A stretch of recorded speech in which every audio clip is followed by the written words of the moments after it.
Homeopathy में जो दवा जो स्पिरिट का यूज किया जाता है वो पॉइजनस नहीं होता है, ये सब कोई को पता है। तो 4 बूंद 5 बूंद लेकर के मुझे नहीं लगता कि आज तक कहीं खबर मिला होगा कि पीने से वो मर गया। कि इसमें होम्योपैथी का कोई लेना देना नहीं है। होम्योपैथी में ऐसी कोई भी दवाई नहीं है जिसको 2 बूंद 4 बूंद मिला देने से वो शराब बन जाता हो। तो इसका होम्योपैथी से कोई लेना देना नहीं है। और ये बहुत अच्छी बात है कि माननीय चिराग पासवान जी हम लोग के साथ में आए हैं और वो पार्लियामेंट में इस बात को रखेंगे, क्योंकि पूरे देश में होम्योपैथी पे ऐसी कहीं पे भी पाबंदी नहीं है और होम्योपैथी बहुत अच्छे से फ्लरिश कर रही है।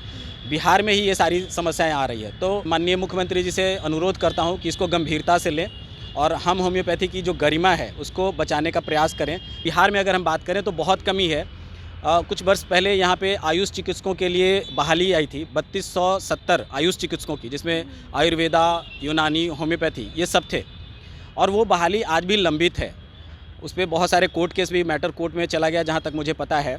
तो सरकार से अनुरोध है कि इस प्रक्रिया को भी पूरी करें, क्योंकि और सरकार के साथ में हम बैठने को तैयार हैं, हम डायलॉग करने के लिए तैयार हैं कि सरकार जहाँ भी चाहे हम लोगों को जिस तरीके से बात करे, लेकिन होम्योपैथी की जो समस्या है उसको दूर करे, शराबबंदी से न जोड़ करके, और जो बहाली है ये 2 प्रक्रिया को पूरी करके हम होम्योपैथी के लिए सरकार सोचें। सरकार से एक बहुत ही अहम रिक्वेस्ट है मेरा कि जो भी कमेटी भेजी जाती है उसमें एक होम्योपैथिक डॉक्टर को जरूर से शामिल करें। नमस्कार, आप देख रहे हैं लाइव बिहार, मैं आपके साथ रूपम। अभी आपने सुना ही चिराग पासवान किस तरह से होम्योपैथ डॉक्टर के सपोर्ट में वो आवाज़ उठा रहे हैं। हालांकि चिराग पासवान युवा नेता है, अभी उभर के सामने आ रहे हैं, कुछ ऐसे बातों को ध्यान केंद्रित करते हैं, उनके लिए आवाज़ उठाते हैं जिनकी कोई भी नहीं सुनती है। आपने देखा है कि किस तरह से शराबबंदी थी, लेकिन उसके बावजूद भी लोग शराब पिए थे और फिर सबसे ज़्यादा टारगेट जो किया गया था होम्योपैथ डॉक्टर को ही किया गया था कि भाई आप ही लोगों के यहाँ से स्पिरिट निकलता है, तब इस तरह के शराब बने हैं और लोग मर रहे हैं, और उस पर पाबंदी भी लगाई थी। अब चलिए हम लोग बात करते हैं। आज हमारे साथ डॉक्टर संजीव हमारे साथ जुड़े हुए हैं, जो कि इसके एसोसिएशन के बिहार के अध्यक्ष हैं। सबसे पहले तो आपका बहुत स्वागत है लाइव बिहार में। बहुत बहुत धन्यवाद। सबसे पहले तो मैं माननीय चिराग पासवान जी को साधुवाद देना चाहूँगा कि वो आगे आए हैं और होम्योपैथी के लिए आवाज़ उठाने के लिए तैयार हुए हैं, और उन्होंने कहा है कि हम पार्लियामेंट में इस बात को रखेंगे।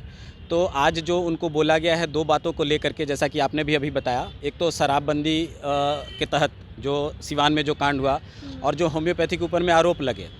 तो मैंने पहले भी आप लोगों के माध्यम से, मीडिया के माध्यम से ये बात रखी है कि इसमें होम्योपैथी का कोई लेना देना नहीं है। होम्योपैथी में ऐसी कोई भी दवाई नहीं है जिसको 2 बूंद 4 बूंद मिला देने से वो शराब बन जाता हो। तो इसका होम्योपैथी से कोई लेना देना नहीं है। और ये बात पहले भी हम लोग एसोसिएशन के माध्यम से, मीडिया के माध्यम से हम लोगों ने ये सारी बातें वहाँ पे रखी है। और ये बहुत अच्छी बात है कि माननीय चिराग पासवान जी हम लोग के साथ में आए हैं और वो पार्लियामेंट में इस बात को रखेंगे, क्योंकि पूरे देश में होम्योपैथी पे ऐसी कहीं पे भी पाबंदी नहीं है और होम्योपैथी बहुत अच्छे से फ्लरिश कर रही है। बिहार में ही ये सारी समस्याएं आ रही है। तो मैं माननीय मुख्यमंत्री जी से अनुरोध करता हूं कि इसको गंभीरता से लें और हम होम्योपैथी की जो गरिमा है उसको बचाने का प्रयास करें, ताकि हम स्वास्थ्य के क्षेत्र में जो अपना योगदान दे रहे हैं हम उसे अच्छे से ईमानदारी से दे सकें। दूसरी बात जो आपने कही कि रोज़गार को लेकर के, बिल्कुल सही बात है। होम्योपैथी में रोज़गार की बिहार में अगर हम बात करें तो बहुत कमी है। कुछ वर्ष पहले यहाँ पे आयुष चिकित्सकों के लिए बहाली आई थी, 3270 आयुष चिकित्सकों की, जिसमें आयुर्वेदा, यूनानी, होम्योपैथी ये सब थे। और वो बहाली आज भी लंबित है। उस पर बहुत सारे कोर्ट केस भी, मैटर कोर्ट में चला गया जहाँ तक मुझे पता है। तो सरकार से अनुरोध है कि इस प्रक्रिया को भी पूरी करें, क्योंकि हर साल, अभी इस साल 8 कॉलेजेज को मान्यता मिली है बिहार में। 14 कॉलेज पहले थे, अभी 8 ही कॉलेज बचे हैं। तो अगर मिनिमम भी हम मान के चलें 50 की कैपेसिटी से, तो 400 बच्चे डॉक्टर बन करके बिहार में निकलते हैं। लेकिन अगर वो कहीं पे रोज़गार करना चाहते हैं तो उनके लिए कोई रोज़गार नहीं है। और अभी जो ये शराबबंदी को लेकर के होम्योपैथी पे शिकंजा कसा जा रहा है, तो प्रैक्टिस करना भी मुश्किल होते चला जा रहा है। तो ऐसी स्थिति में होम्योपैथी धीरे धीरे ऐसा लग रहा है जैसे बिहार से बच्चे बात करते हैं हमसे आकर के, हम लोगों से तो करते हैं तो कि बिहार छोड़ करके कहीं बाहर चले जाएँ प्रैक्टिस करने के लिए, नौकरी है नहीं। तो ये एक विकट समस्या है और सरकार को निश्चित रूप से इस पर ध्यान देना चाहिए। एसोसिएशन के तरफ से भी हम लोगों ने, हमारे राष्ट्रीय अध्यक्ष डॉक्टर रामजी सिंह, हम लोगों ने मीटिंग भी की है इस पर।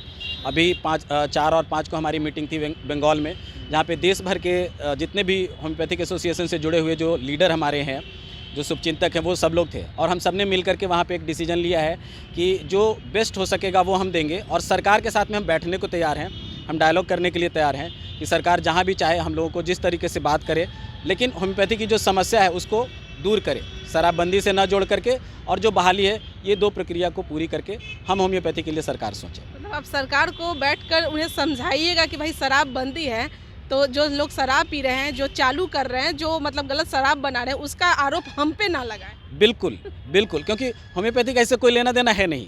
होम्योपैथी में जो दवा, जो स्पिरिट का यूज किया जाता है वो पॉइजनस नहीं होता है, ये सब कोई को पता है, ये हर कोई जानते हैं। और हमारी जो मात्रा है वो बहुत कम है। जो सरकार की तरफ से जो नियम कानून, जो फार्माकोपिया हमारा है, जो बनाने का तरीका है कि आपको कितना यूज करना, हम लोग वही यूज करते हैं। और आपने सुना भी होगा, देखा भी होगा कि हम लोग पेशेंट को 4 बूंद 5 बूंद बोलते हैं। तो 4 बूंद 5 बूंद लेकर के मुझे नहीं लगता कि आज तक कहीं खबर मिला होगा कि पीने से वो मर गया। उसको गलत तरीके से कुछ लोग हैं जो होम्योपैथ नहीं है, इसको गलत तरीके से यूज कर रहे हैं, हमारा बॉटल यूज कर ले रहे हैं, हमारा लेबल यूज कर ले रहे हैं। तो सरकार उनको देखे, उनको पकड़े। हमारे क्लिनिक में वही मिलेगा जो सरकार की तरफ से हमें अलाउ किया गया है, 30 ml। संजीव जी, आप अगर सरकार के पास बैठते हैं, उन्हें समझाने की कोशिश करते हैं, तो उन्हें आप कैसे समझाइएगा कि भाई कोई एक नियम होना चाहिए जिसमें हम लोगों को टारगेट नहीं करना चाहिए? बिल्कुल, बिल्कुल, आप जो कर रही हैं बिल्कुल एक नियम के तहत ही चलना होगा, और जो चीज़ें निकल करके सामने में आ रही है उसके तह तक जाना होगा। उसके लिए एक अलग से इंक्वायरी कमेटी बना दें। दूसरी बात, जो कमेटी जा रही है जांच करने के लिए, डॉक्टरों के पास में जा रही है, सरकार से एक बहुत ही अहम रिक्वेस्ट है मेरा कि जो भी कमेटी भेजी जाती है उसमें एक होम्योपैथिक डॉक्टर को ज़रूर से शामिल करें, क्योंकि होम्योपैथिक डॉक्टर को पता है कि होम्योपैथी में क्या है। तो जो टीमें जा रही है, जा करके वहाँ पे इंस्पेक्शन कर रही है होम्योपैथिक डॉक्टरों के पास में, उसमें होम्योपैथिक डॉक्टर है ही नहीं। आप भी पता कर लीजिए, ड्रग इंस्पेक्टर हैं, एक्साइज वाले हैं, लेकिन होम्योपैथिक डॉक्टर नहीं है। आपको जो लगता है, जो आपके एक्सपर्ट हैं, जो सरकार में है, आप उन्हीं को साथ में ले लीजिए, लेकिन एक होम्योपैथिक डॉक्टर को शामिल कीजिए। और हमारा एसोसिएशन जब कहीं पे भी ज़रूरत महसूस हो, हम एसोसिएशन की तरफ से बात करने के लिए तैयार हैं। तो ऐसे करके हम लगता है कि हम लोग कुछ अच्छे रिजल्ट, और सरकार से निवेदन ही हम कर सकते हैं कि इसके लिए कुछ गंभीरता से सोचे सरकार। बहुत बहुत धन्यवाद। तो आपने सुना, संजीव जी हमारे साथ जुड़े हुए थे, और जैसा कि सरकार रोजगार की बात कर रही है, तो इन लोगों की रोजगार आखिर क्यों छीन रही है? आखिर ये काफ़ी दुख भरी बातें होगी, क्योंकि मजदूर तो मजदूर, पढ़े लिखे लोग भी कह रहे हैं, अब पलायन की स्थिति में कह रहे हैं कि हमें अब लग रहा है कि बिहार छोड़कर दूसरे जगह जाना पड़ेगा। तो जिस तरह से संजीव जी का कहना है कि अगर कहीं भी अगर आप शराब बंदी के लिए, अगर शराब के लिए चेकिंग करने जा रहे हैं, तो हमारे तरफ से भी होम्योपैथ डॉक्टर को भी वहाँ पे रहना ज़रूरी है, ताकि हम लोग समीक्षा कर सकें, हम लोग देख सकें कि भाई इसमें वाकई में स्पिरिट है या नहीं है, हम लोग की तरफ से कोई गलतियाँ हुई है या नहीं हुई है। चलिए, अभी के लिए इतना ही। बने रहें लाइव बिहार के साथ। धन्यवाद।